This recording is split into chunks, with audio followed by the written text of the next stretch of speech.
So what's up guys, Chris TV, welcome back to my channel again guys. Today is Friday, July 5. Dito tayo guys sa aking terrace. Meron ako ipapakita sa inyo. Nag-check tayo dito pagkatapos nagpakain kanina. May nakita akong fry, so inantay ko lang na makakain sila. At tinanggalan natin yung mga fry doon. May swordtail dyan na isa guys. Yan ang kasama sa ating RDSS dito sa terrace ako guys. Yan.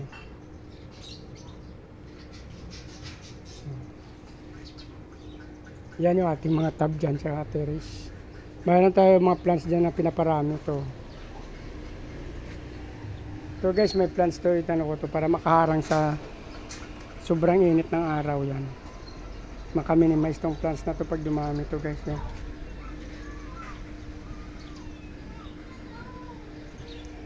So update ko kayo dito sa mga friend na nakuha natin guys. Yan ang dami.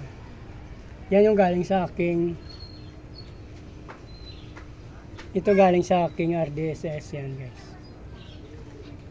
Ito naman sa aking assorted na muli guys yan. Yung malalaki doon na tatlo hindi ko na kinuha guys. Mag-silbi na rin yung additional breeder na rin yung sila doon sa paglaki. Para hindi tayo mawalan doon. Kasi minsan hindi ko napapansin may namamatay sa kanila. So yung tatlong fry na malalaki na hindi ko na kinuha guys. Juvenile na sila. So doon ko na lang iniwan. Ilang piraso to? 2, 4, 6, 8, 10, 12, 14, 16, 18, 19. Nasa 20 piraso. Muli. 2, 4, 6, 8, 10, 12, 14, 16, 18. Nasa 20 piraso ang aking muli guys yan.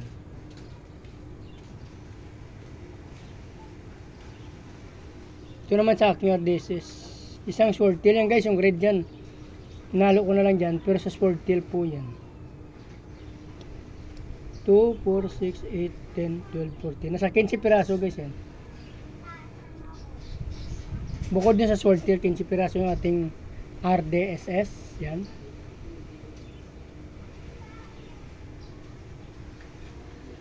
Dito ko sila nakuha. Ayan guys. Yan. Dito yung ating RDSS nakuha dito. Yung assorted muli dito. Actually binalik ko na guys, hindi ko na nakita kanina kasi nagmamadali na tayo para maayos na natin sila ulit. Yung mga plants tayo dito guys, yan. Water lily, yan. Actually guys, may lupa ito na kaunti sa ilalim. Yan.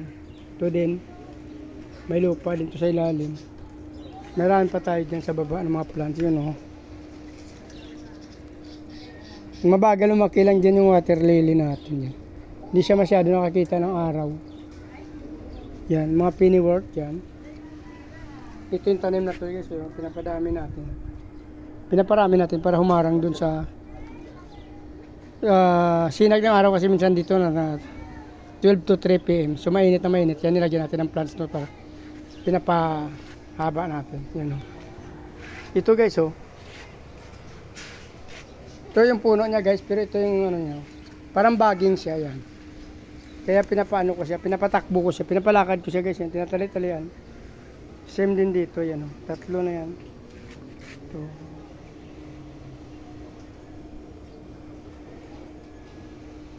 Yan. Actually, pwede siya putulin guys oh. Every time na gusto mo siya magtanim ka, bawat baging niya mayroong siyang ugat yan oh. So pwede talaga siya ilipat anytime no gusto mo. Yan oh. May mga baging, may mga ugat talaga siya guys. Hindi ko alam mo kung anong pangalan pa nito. Nakakilala, comment down below nyo na lang. Paki-ID nyo na lang to guys, yung plants na to guys. Yan oh. Para siyang yun. Talo niya pang orchids guys. Talaga matibay siya. Kahit kunting lupa lang. Nakita ko doon sa pinagkuhanan ko nga, kunting lupa lang. Pero nabubuhay talaga siya.